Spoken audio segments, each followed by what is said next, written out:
Hứa Khải nắm tay người mình thích, nụ cười ấy xuất phát từ trái tim, tình yêu hướng về nhau thật đẹp. Một ngày mùa thu, giữa bầu không khí nhẹ nhàng của buổi hoàng hôn, Hứa Khải và Đàm Tùng Vận cùng xuất hiện tại một sự kiện quảng bá phim mới.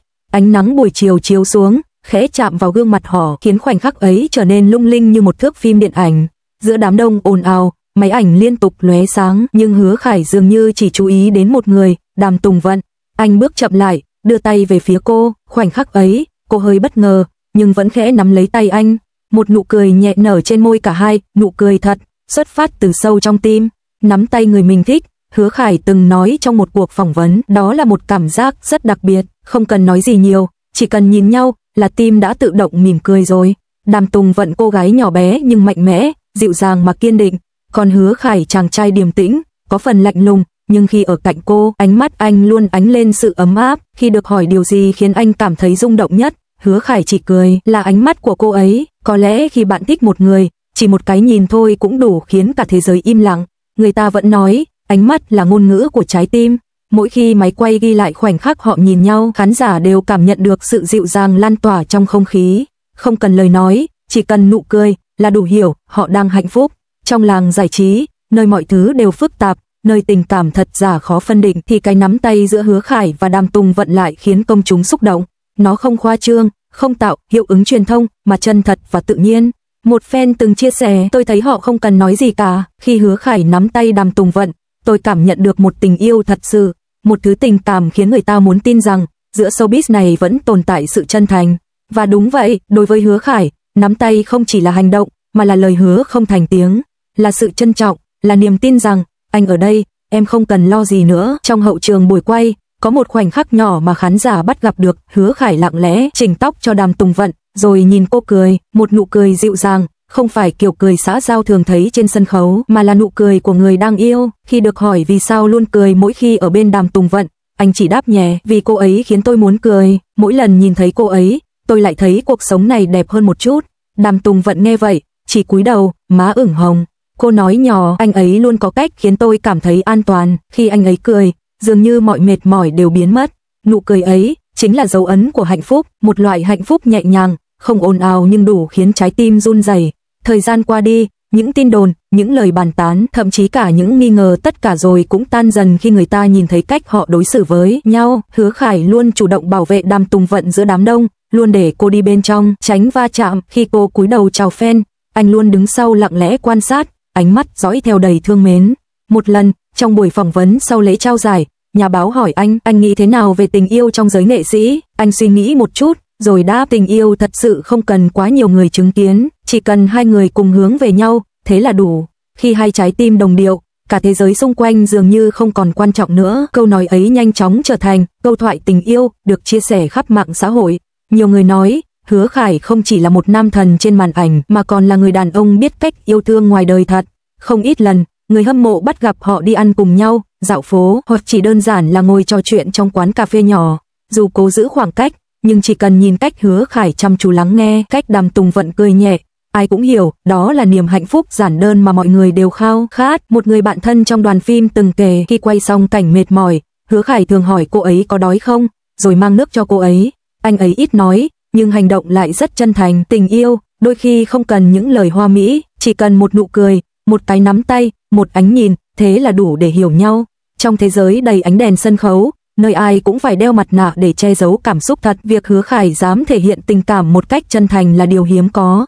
Anh không nói những lời hứa hẹn viển vông, chỉ nói một câu giản dị nhưng khiến cả triệu người tan chảy. Tôi không biết tương lai ra sao, nhưng hôm nay, tôi chỉ muốn nắm tay người mình thích và cười cùng cô ấy, và có lẽ chính điều đó làm cho tình yêu của họ trở nên đẹp đẽ đến thế. Không phải vì họ là ngôi sao, mà vì họ yêu nhau như hai người bình thường, biết trân trọng từng khoảnh khắc. Tình yêu tựa như một bản nhạc du dương, đôi khi không cần cao trào, chỉ cần những nốt trầm đủ sâu để chạm vào tim. Giữa bao ồn ào của thế giới, vẫn có những người chọn yêu theo cách giản đơn nhất, như Hứa Khải đã nói, nắm tay người mình thích, nụ cười ấy xuất phát từ trái tim. Và khi hai người cùng hướng về nhau, tình yêu ấy thật đẹp. Có lẽ đó chính là điều mà chúng ta ai cũng mong muốn trong đời, một tình yêu đến từ trái tim, chân thật, bền lâu và dịu dàng như gió thoảng mùa thu. Tối hôm ấy, gió nhẹ thổi qua, bầu trời Thượng Hải lấp lánh ánh đèn. Đàm Tùng Vận vừa kết thúc buổi quay dài, mệt nhưng vẫn vui vì cảnh cuối cùng trong ngày được quay chung với Hứa Khải. Cô không ngờ rằng, ngoài trời kia, một bất ngờ lớn đang đợi mình. Khi bước ra khỏi phim trường, ánh sáng vàng dịu bao phủ lối đi, hai hàng hoa hồng trắng trải dài như con đường cổ tích. Ở cuối con đường ấy, Hứa Khải đứng chờ, trong tay anh là một bó hoa lớn và ánh mắt chứa đựng hàng vạn điều chưa nói. Anh mỉm cười, tiến lại gần cô, em biết không, mỗi lần quay cảnh cùng em, anh luôn cảm thấy tim mình đập nhanh hơn bình thường. Đàm Tùng Vận ngỡ ngàng, đôi má ửng hồng trong ánh sáng mờ ảo. Cô định nói gì đó, nhưng Hứa Khải đã nhẹ nhàng đặt bó hoa vào tay cô, rồi khẽ nói, anh từng nghĩ, có lẽ trong cuộc sống ồn ào này, rất khó để tìm được người khiến mình yên lòng. Nhưng từ khi gặp em, mọi thứ như dừng lại, anh không muốn bỏ lỡ em thêm một lần nào nữa. Và rồi, giữa không gian lặng im chỉ còn tiếng gió và ánh đèn lung linh, Hứa Khải quỳ xuống, mở ra một chiếc hộp nhỏ chứa nhẫn, giọng anh trầm nhưng run nhẹ, đầy xúc động. Đàm Tùng Vận, em sẽ cưới anh chứ? Khoảnh khắc ấy, mọi người trong đoàn phim đứng lặng, một số thành viên lén quay lại, có người xúc động đến rơi nước mắt. Đàm Tùng Vận đưa tay che miệng, nước mắt khẽ rơi, không phải vì ngạc nhiên mà vì hạnh phúc quá đỗi. Cô khẽ gật đầu, rồi bật cười qua hàng lệ, anh ngốc thật, sao lại chọn nơi này để cầu hôn chứ? Vì ở đây, anh gặp em lần đầu, và anh muốn, nơi bắt đầu câu chuyện của chúng ta, cũng sẽ là nơi anh nói lời mãi mãi. Sau khi cô gật đầu, Hứa Khải đứng dậy, vòng tay ôm cô thật chặt, không còn là cảnh quay, không còn đạo cụ hay kịch bản, mà là một khoảnh khắc thật giữa hai trái tim đang hòa chung nhịp đập. Các thành viên trong đoàn phim vỗ tay, tiếng cười xen lẫn tiếng khóc, mọi người chúc phúc không ngừng. Đạo diễn nói vui, xem ra hôm nay chúng ta không chỉ quay phim, mà còn quay cả một lễ đính hôn rồi đấy. Hứa Khải chỉ cười, nắm tay Đàm Tùng Vận và nói nhỏ, anh từng nghĩ rằng hạnh phúc là điều xa xôi, nhưng hóa ra nó đơn giản lắm, là được nắm tay người mình thương, là thấy em cười thế là đủ. Chỉ vài giờ sau, những bức ảnh hậu trường được lan truyền khắp mạng xã hội, hàng triệu người bình luận, gửi lời chúc phúc, các hashtag như thăng Hứa Khải cầu hôn Đàm Tùng Vận, thăng cặp đôi bèn nhỏ nhất showbiz nhanh chóng leo top tìm kiếm chỉ sau 15 phút. Fan hâm mộ viết, chúng tôi đã tin vào tình yêu thật sự, nhờ họ, không ngờ cảnh trong phim lại hóa thành thật ngoài đời, quá ngọt ngào. Còn truyền thông thì gọi họ là biểu tượng của tình yêu showbiz 2025, bởi họ không phô trương, không tạo chiêu trò, mà chinh phục trái tim khán giả bằng sự chân thành và tình cảm tự nhiên.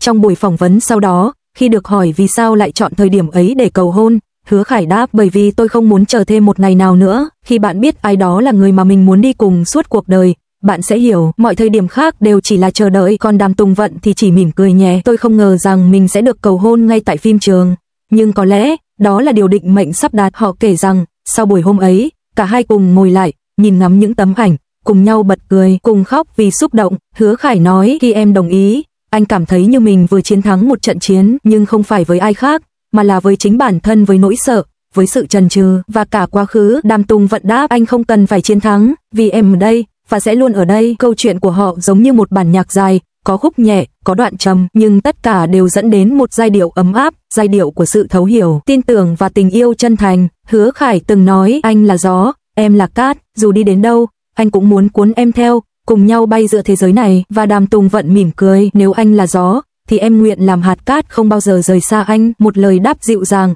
đủ khiến khán giả rưng rưng. Trong thế giới nhiều biến động này, vẫn còn những tình yêu giản dị mà chân thành như thế, khiến ta tin rằng khi hai trái tim thật sự hướng về nhau, thì mọi điều đều có thể. Hứa Khải và Đàm Tùng Vận, hai ngôi sao, hai tâm hồn đồng điệu. Họ không chỉ viết nên câu chuyện tình yêu trên màn ảnh, mà còn làm khán giả tin rằng tình yêu thật sự vẫn tồn tại, chỉ cần ta đủ dũng cảm để nắm lấy.